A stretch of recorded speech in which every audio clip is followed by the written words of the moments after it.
Okay, so yasaba Adamu ina masi yetu en komo no so anum say mamenka o say ye nuaba ma me boat ma do of maami boat or the I was a pet and I think komo bi so ato aso afia man kwata waklo e de san komo yin e de abro e bra so say de mpensenpensenmu dwumade no yetimi e de bro na onso se bere o ma watimi achia achire wadwene rada na menchia me krom hema 1 and 2 Kenya se af Kenya se educhumu amrosa enchia shronko nam de mawo and afi nananom 1 and 2 and the entire of region as we count down to the Christmas. Don't forget the pledge. You shall see the baby. So me have ni na do dia shall na for to aso and your me say fatadi ye di ni nkunimdi ebra afo ene Ghana no ene nko ana me share boss be so help me God. It's very important. Be a proud Ahafonian, be a proud Kumawunian, and be a proud Kwabenian. You know, Tinipa Bako, men Krabata Mensa, Kwabin, Kumau, Ahafo. You know, and said the Hini Kumau, and Doctor Berema, a yes, unfortunate Boakodia, Doc Anope Yachel. Well, Yankwada abremu ni edi agora no ndo se suku ni abrochi ni sports ni carton ni adwuma bia wa ibida adechire carton abrochi adwuma agokansi hu nkomo, you know, this job hu nkomo we 34 ni bi no ba hwa no echi na wi azafi academia na no ndo se hwa no bebo ana yehu yasi wa yini ti wa manyosem o de apempem so wa buru so de nyenne for the ticket of the NDC el brekum okọ no ahwe ase na bamemu etu wo hwe ne Sun City Boys ni nyina ne Sin City Boys nyina obi ehwe because omo hu se omo nua omo de in fact the man here one wakra say they are 90 for over 15 years 20 years by the Grammy even Stuttgart. The other or honorable Stuttgart. But I Ghana and Krat, I'm from the honorable Stuttgart or the member of the body. Good to see you. Congratulations. Wow. Stuttgart. It's been a long journey. Long journey. Wabre Papa. This is Brekum West. It's a muji east ni kan. Yeah, east west ni na. So katwa. They say you ba bono 11/12. 11 out of 12. Ba wanga se hu se ba. Me hu se bibi besi. Ye beja majority e wo bono. But 11/12 the man anticipate. O share 2020 ye call 6 out of 6 because 2016 the MPP were 11 and the NDC were 1. The only one and NDC were Honorable Ahmed Ibrahim Banda. 2020 you move from 1 to 6. And at 2024 you move from 6 to 11. And you were such overwhelming victory. And absolute. On my say me hope Brekum West. O share figures now you will be amazed. You will grow 21 and constitute to the entire constituency. Brekum West. Me when will crew be so all the 21 over 21. 69 polling stations. Me when 64. With a percentage margin 62%. Difference 5,218. 80 mengwene every town, every community will be mengwene. We are humbled. Ama the manner of victory no. Instead to say bema called jubilation mood we are really humbled. Abomoso. Mom so overwhelming endorsement no. Responsibility na deba o man he ama ya hombrase aba e reflect asudi edam so no bono man nyina to me overwhelmingly And let me tell you something. Brekum West, for instance, Brekum from 92, you win a free 2000, but you win a presidential order. 80 Professor Mills be a president. Yewura Mahama be a president in a Brekum the Lusu presidential no poto. But I feel Brekum West. President Mahama win with margin of over 2000 against Dr. Badwam. So, amount for a GDA mount this endorsement. Na de actually say adwuma no so enti aniso no o hwe aniso se ade na ogidi se eboa no ma monkunim de etimi koye 11/12 de edikan ye adwuma den na fi oman o hwe President Mahama manifesto a o de ba abonten a manifesto a eboa solve problems a ewo grassroots. Let me take Brekum West for example. About 60, 70, 80% or more we SSR pass. Ushia Korana or so ahobwanson ye. Where we are passing all right. Obetumi akọ university, obetumi akọ nursing training, obetumi akọ training college. But admission fee in excess of 6,000. Only few can afford rural constituency. Enti akwarana pass what fee. Enti o president be a oba. Na the message ne say mo ko tertiary public tertiary institutions first year mo admission fee ni bibia na aban na fa ho ka. That is such a powerful message. Who president the message ne say mo nko school a mo pese mo sua nsa no dwuma no aban no de wo bekọ akoto adwuma mu wa ma akade a de besua adwuma no aban na tua utire nsa free na wasua adwuma no pon ho no ya bo wa ma wa set up. Why na mpesa de we? Ain't the message ecoform so powerful? Ena adwuma den a yempanyimfo ye led by the chairman general himself. Unim say another deciding factor say general free bono hafo no free bono no MPP nso yi irrespective team from bono Doma East MPP chairman free Doma East Wemfie ena ye national chairman nso free time sekwa ewo bono eti two chair persons ni na ye bono. But the difference in they say general fiercest campaigner mahunu wa asase we so.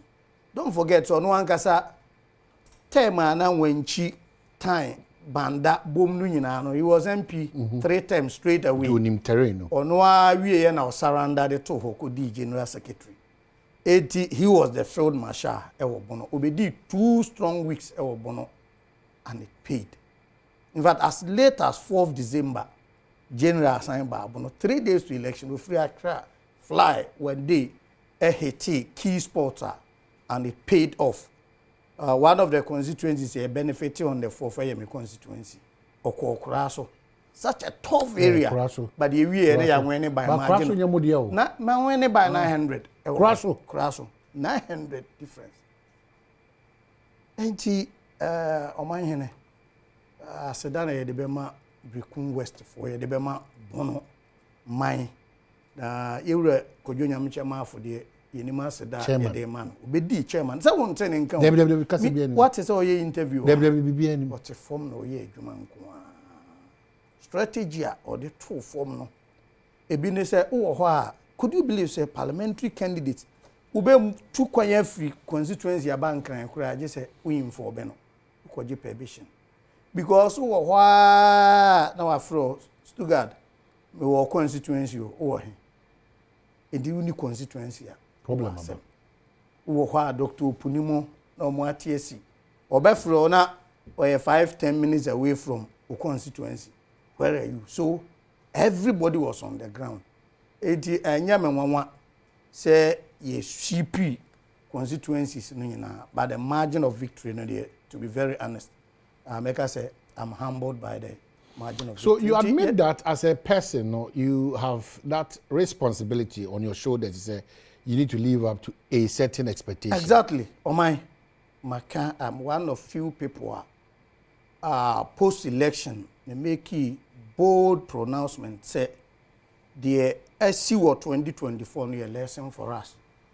Say it me to MPP, it means say ya nya adwumaden the same fate e betumi atoye. So we should not be complacent. Metete bi moka say we say the ya bai 16 years, 32 years ne ade. But meti eduru ba bia na mesre. Say ye betumi akọ beyond 4 years, akọ 8 years and more. It depends on adwuma ye beye.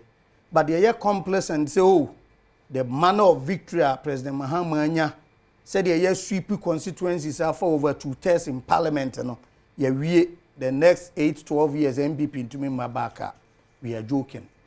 The son say me tie sa speeches no be after 2016 me amenu asteka that mo 32 years and then NDC betumi aba power omo atumi aba be here we are here ba no the return has been in a grand style. Ni nyina agina adwumaden so the arrogance of power dey say ye yi free yakwan mu na ye serve with humility, transparency and accountability. Say ye yes no ene betumi aboa enti oman ye wa adwuma ye enti de ye besre ye mpanyimfo ni party mba nyina they say the next 4 years ene ye the most important. After Yura Mahama, Dipo Beba Hwine, and a wo interest near the Yenina, Ahombrasi, ye bestre, Adabrako, Bia, Enfanto ho. President Mahama 4 years, and a bit defining a destiny going into the next 4 years. So, Honorable Stugard, what are some of the peculiar problems your constituency, Brekum, East, correct? West. Brekum West. Challenges better was that. On my key, youth unemployment. Youth unemployment. That I fear ban make us say youth no. And a tour ban. Ye tour ban we ya fire register. Share or more be tour ban. Do you know say between the ages of 18 and 40, turnout no over 86%. 18 and 40. 18 to 40. And you are more tour ban pa mabunu no. And the message is clear. Adwuma ho eden ewo your constituency. It is a huge challenge for me. Kwan ya yebefa so aboa na public sector ye for adwuma ye for a Brekum West mabu no mo nso qualify no yebehwe so mo benyi omo chefa. Ya work with private industries. For instance, your tomato factory wo ho for 3 years ni enye adwuma. Kwanya President Mahama abai yebefa so a revival na a create employment for the youth. Kwanya yensu yebe use your network oman mo ho dey ezam beboa na ya boa. We can't rely on government alone. Na you create opportunities for the youth. The key challenge. You are in academia, and at the same time, you cannot run away from Wakoma Swadi, football, sports, volleyball, all those kind of sports. You are a key person. In fact, only Mickey Charles, key when it comes to sports in Ghana and in the region. So, and the recent campaign, I'm a spokesperson. NDC National Campaign on Sports. Exactly. So 2020, I was part of the team. Or National Campaign on Sports, and 2024. I don't know how you bring that to bear because a lot of talents do for your region. Exactly. Yeah. It say in your considerations, overshed that aspect, what you mean so. For my President Mahama, what your manifesto, your key policy, your two things say. Sports for socio-economic development. And me localize that policy Brekum West. So, for instance, we have 6 Division 2 clubs in my constituency. Assuming say clubs will be registered 30 players. That's the norm, around 30 players. Technical team, ne support staff, you have minimum 10. Management team, you have at least 10. So each club staff 50. Times 6, you were 300. And he said, you to be bois, na you invest na sa and Koranu na you to be to your mokakakra. Directly, we create a job for about 300 people off the street. Indirect jobs, they do Sunday, na ye ball league matches near there. A month for a BDD, a su or mobile transportation. So those are considerations. A boost to local economy. me top priority and they say working with His Excellency John Dramani Mahama. Brecum West ye benya a standard a facility ye be to be able league matches wo. It is another big challenge. It's an say 6 clubs e wo Brecum West no. Sundays ye be league matches e wo Sunyane West in Shiatre 30 kilometers away because you need any facility or constituency.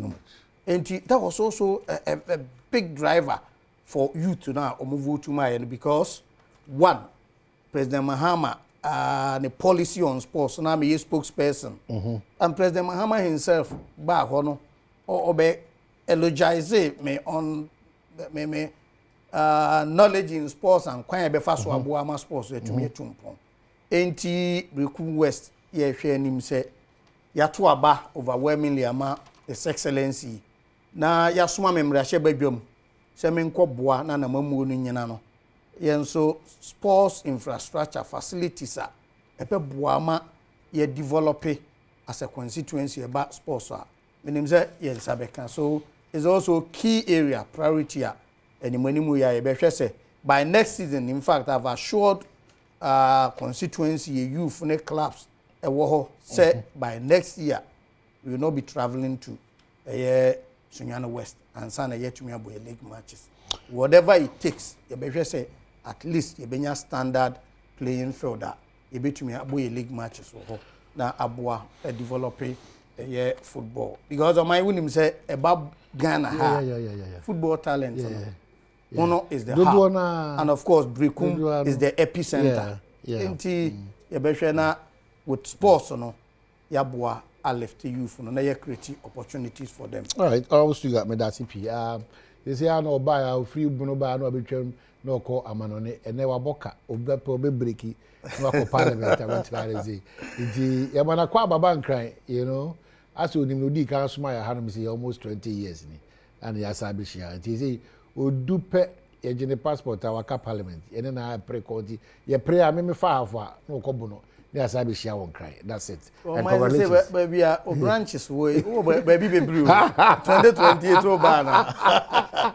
There's a far half far. Oh, eh. Wait, at the hand.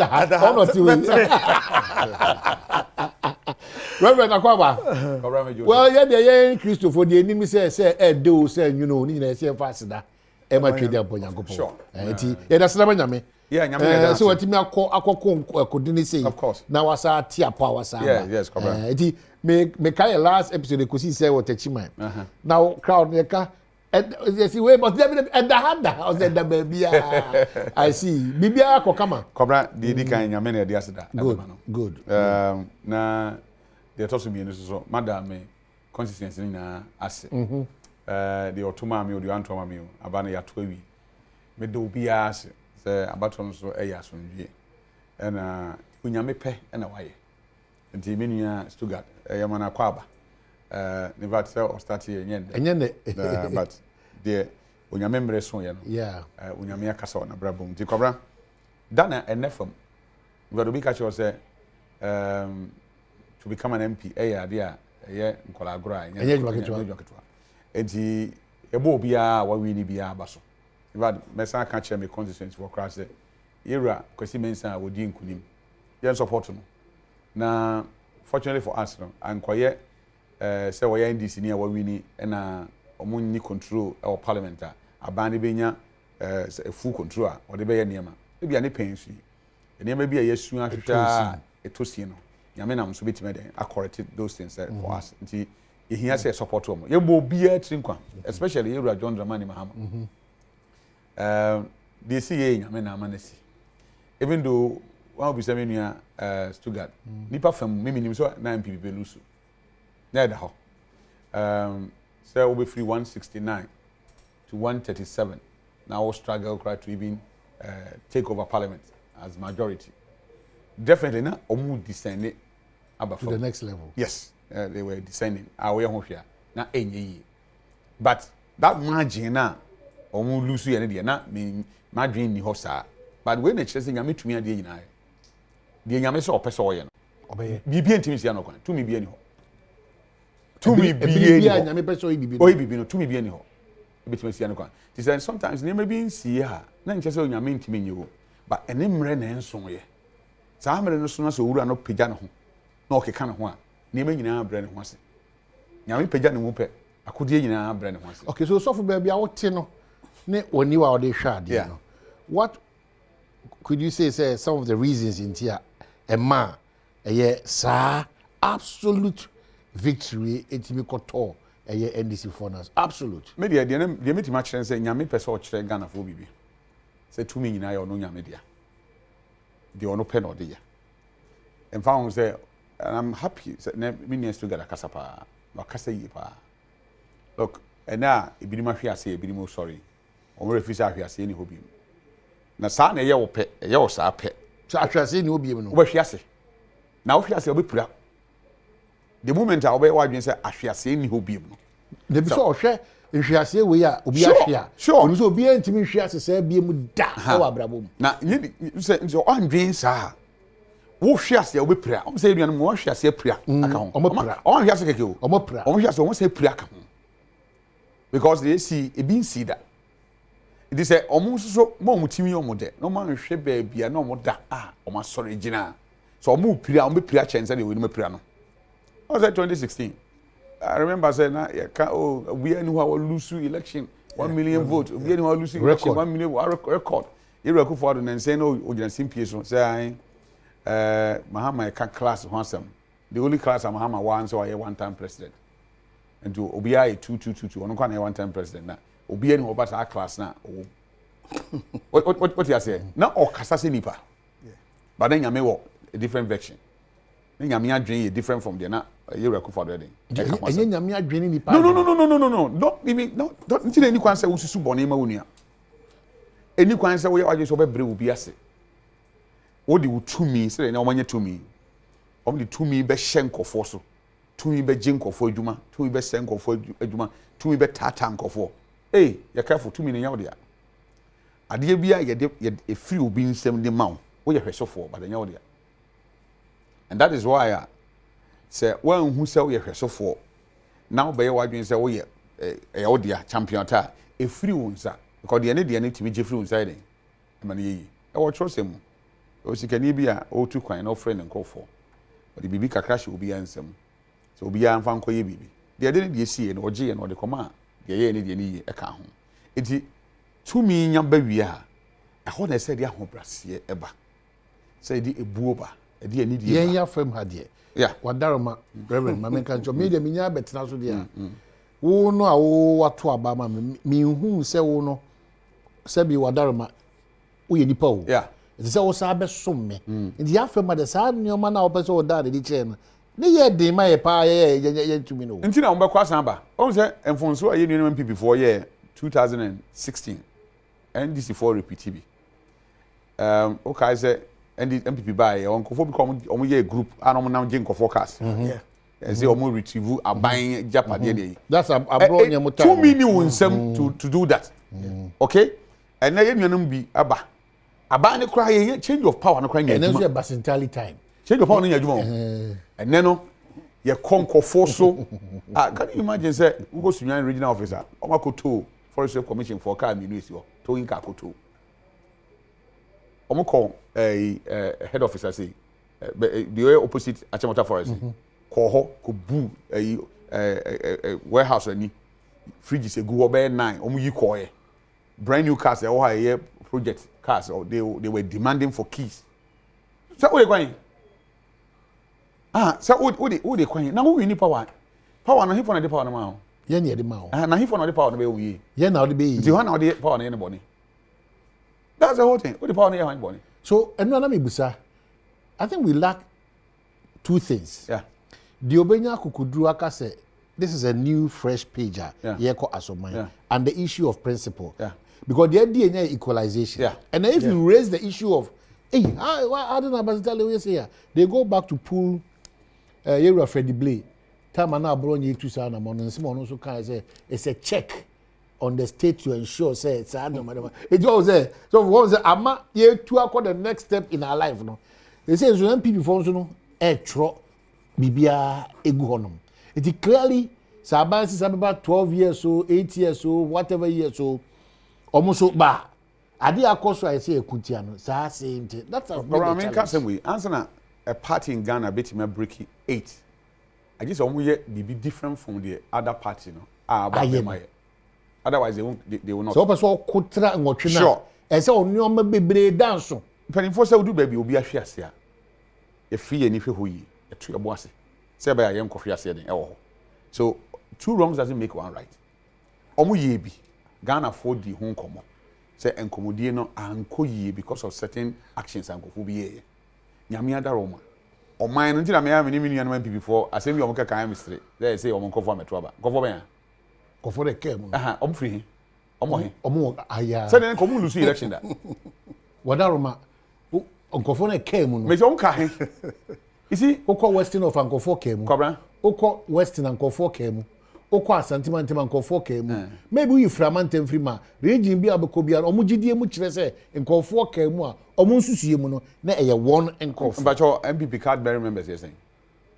What are Matisse have filmed on by card registration exercise? No, I mean, previously, no, card bearing members, 2 million people.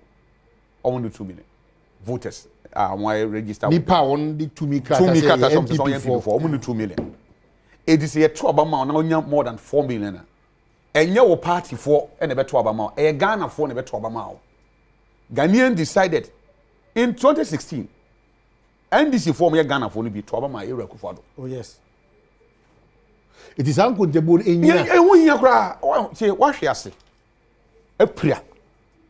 I saw you about deaf more. A show surroundings. Say fine na me tia me hwe ase na me sora me tia ho bie man san hwe ase because obi wo ha otimi hwe ase all sovereignty in attempt so over sovereignty otimi hwe ase ba mi no me inside den e ka ho nti ga oda ho di na wa sora hwe wo nti wo sori a wo don se sifam kra wo ni ba bia wo sori agina o ba bonti a e ba se gidie ni bi so ni se e ye ti se o tie raketi amona o se nipa de gina ho yi kona koto abana mi de ja do yento eto onim se ni nipa no nipa de nipa koto amana nipa all sugar we wada ro bajo so fu na pese born with information na ohu se ye gidie bi a ebi ni mu gina so ni so ma yisu ono keti amon oza nipa de gina ha me ni zo mu nyina me eyifo kona mu koto ababa ja o ba iska and nti mama ebi ni my arrogant no see the moment obey me be decide say oh me and we me and me no na ama boni ani die se odi ma nyame na ebi ka nipa no na eye free ho kwabra de na chese san kofo nkoto oba nkobeto oba man de be na chese aha e dey improve na ho a see ma lose election na Mahama vote no anye kesi bia 150,000 e ka ho yes but he has won the elections even if it's 10,000 even if it's 10,000 even if it's 1 na be ka ho what we need so what I'm saying is, sir, na ye nkrofo ametop. Nkrofo ne hwan? Ah, o metop na. Ye nkrofo de chassis near 4 million. And ye free money about 6 million. Enti nim say ye nkrofo no 6 in there da ho. Na emom dia aka ebegusu no. Ma me chere problem. At a point in time no, Ghana 4G uru akufado di say the 2 mission in some obetima abeboa abaye de chen uru Mahama aye. So Ghanaians don't wanna koto aba edema inclusive NDC form to aba and you ibisa yura Rollins onya ne baby ko nyame fa ne crancy say oto aba ma hwan wo so oto aba ma de we win but he is a founder of the NDC go so ko tibi ba abonte ye bold say me to aba ma yura John Mahama and yura Kufuado das na monko tape no na monko tie the kind of names that boy how appreciate you including yura Badwam no minaka ho yiti mensa ka ho yura Kojochi Kata ne chachu but Kojochi Kata you are rolling some in account. The day went to a bomb with idea. Because I'm more be on the boano for him to win power. It is a year for the numbers be my head to Obama. It could be said. NDC 4B cross of got me the coming who this as a who Ghana for. Where mandate Yama Yura Mahaman, a Ghana for the Yaman, your party. Your party as some because the party as some quandia numbers NDC one is not more than 2 million you can say registered members. Until he couldn't have won the election. So you think that Ghanaians have that hope in him? Of course. Ghana for OGD on mu. Eti atro Obama no. Ghana for dodo na ni OGD on mu ti nipa call polls no.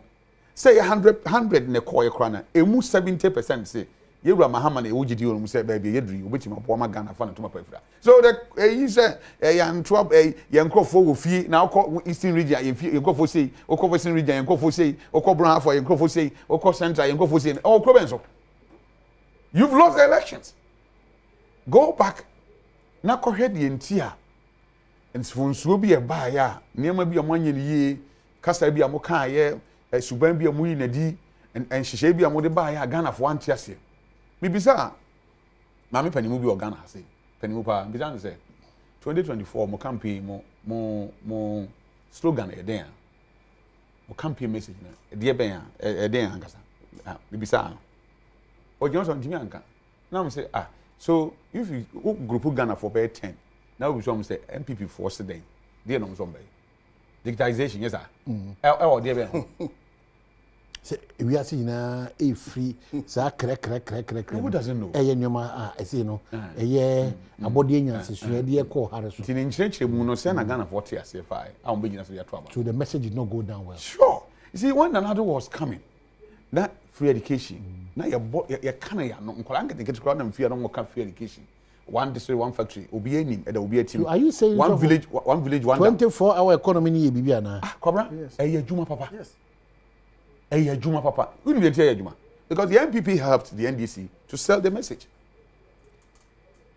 omo bo omo ton message in the Ghana for thinking that they were ridiculing NDC for but no omo bo omo am sending message across me call me constituency on na me other I can say competitors no baby okora me nuru hoda me kono me din hoda because omo ko hanom de makọ e say akọ bi aba o say friend e da enti before me duro ko am come asem say oh ya te wasem dada enti omo na omo boa ton me in fact near maybe cause elections no but me dey mean say ni na nyame akwan enti na man wi ni so me nko ho emfa nko hye A or B or C because the nyame pe na oye so samre na e nyame pe se me wi ni can is part of the omo ye nyina achi no nka me wi ni enti I think that nyame mre na enso ye that's what I would say but the ekomu no me go lessons bi ho mesua free mu na se me ko bi mu a se nyame pa ana mo ntu ese me tu na me correct wrong so ina me correct no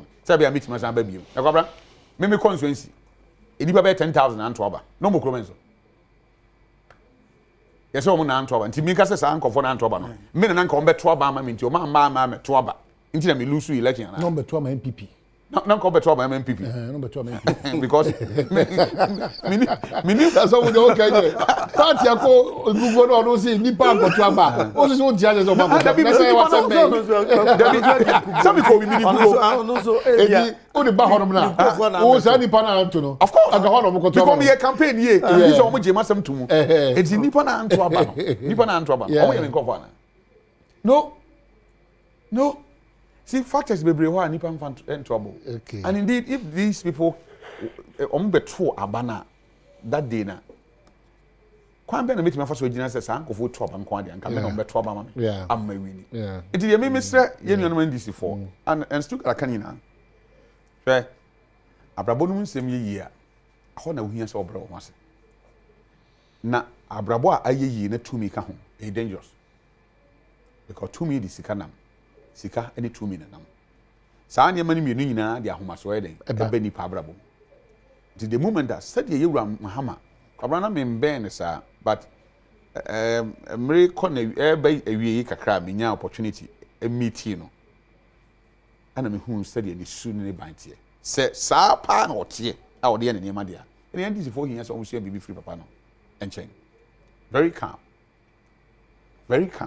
obuni papa na mamo nkomma homene so efise encheye ene ye di obi kwasie aija na ho ba afie se saade na kese obi ya be wubi on sometimes obi wu a obi kwatin kase nyame na atua ne ka wa wo kasa ne boni nti funaka ye nton ma ba kofo dabi sa na tumi tie tumi bi e free ni pansem ene ba wo ho se obi na edi usi akonya so se obi na edi aban tumi ma wo se adwuma promotion na edi ma wo se e free obi nsem ko na ba ye de emre bi beduru a se anye emfiri nsem kura wo de beto Okay, that's I was thinking about also, but there's a lot of messages about people really want to be a part of the conversation.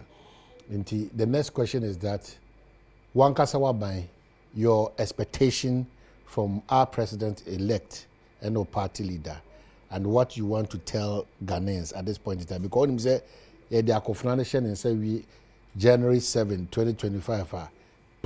And yabono. The one who say I will feel is almost start to fire another. What about to fire at this point there? That was and they say money. I want to fire. Me so my who said the move here at the Ghana ako. Na dia na yen timemufo no and our citizens no obekache but conversation is interactive. Me was the mood dollar person mo chairman je. Bra yedi nkomo ya betimi afre 0302 211 701 equals 4 0302 211 701 equals 4. Nimna for Stuttgart and away na fe Reverend Charles Usunsu ewa say. So yamba back to mona abasha mo say absolute you can to me a ewie pewa e from the absolute power and control. And then the absolute power and control e be yama Ghana for. Oh my quick one my memo Reverend Abaso. Me follow the campaign adwuma oye wo home.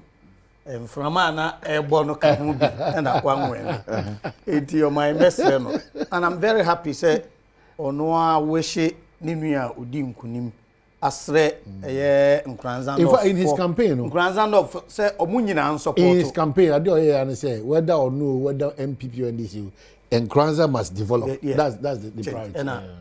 Enti me bo na baso ne message na masre o mayane ebe ya nka omra na yenye adwuma no pre complete na ka na nisu ade ehunu na se de o pe o mayan no yie no maybe o mayan na du no o mayan enye NDC MPP no sure ye hia Ghana fu nyina on board say ye de o mayan no be ko ani na that reverend can say me only use Ghana for let me be blunt here say aba ye to ne 2024 vote NDC nyaye no enye NDC for nko vote MPP vote bebre eka ho o my antesa nka ba bi to say Brekum West me dey anwene ena Brekum let me tell you the year 2000 NDC rose champion lose by over 10,000 votes over 10,000 ena nei ya beto aba ama Brekum West ya twem over 5,000 plus ne ade one for ne to aba no enti de akire ne se MPP for CPP oban no mufuo nyina ehuru se enough is enough ye be change enti ebraso se ye de sa mandate no mawa wonso uye adwumaden enu nti back to the question said ye yewura Mahama akano the next year 91-20 days very very crucial you will and woman be brave. Yeah, you was sports. Very crucial period for us. So him say your double header World Cup qualifiers you match say you were 9 points and President Mahama sports. The key priority they say baby a qualifiers na could do no. You be boa stakeholders GFA they all key stakeholders resources logistics collaboration partnership abuama yetumi anwene ye remaining matches na yakọ US Canada minchano Benjamin Pepra match apom di say eyo na mpachon so apom di say eyo na mpachon so o nyame adom bibia eboko yo na pem po ma baso mo ejuma pa mo ye na asem a mo pamfo kintie enokre no krepa na mo kanona amembo die mo ana e wo say tumpo ni se ne pe betumi enya kwan na bibia ya che ya twen won na bibia konkan enten na person ka ho asem no baspa me da CP original sampine apom ti say ya me adom me kwate ye frame original sankwan enkwan anka na okay sankwan oh I see sanku asankegwa kase katona kasefu ta nyame ase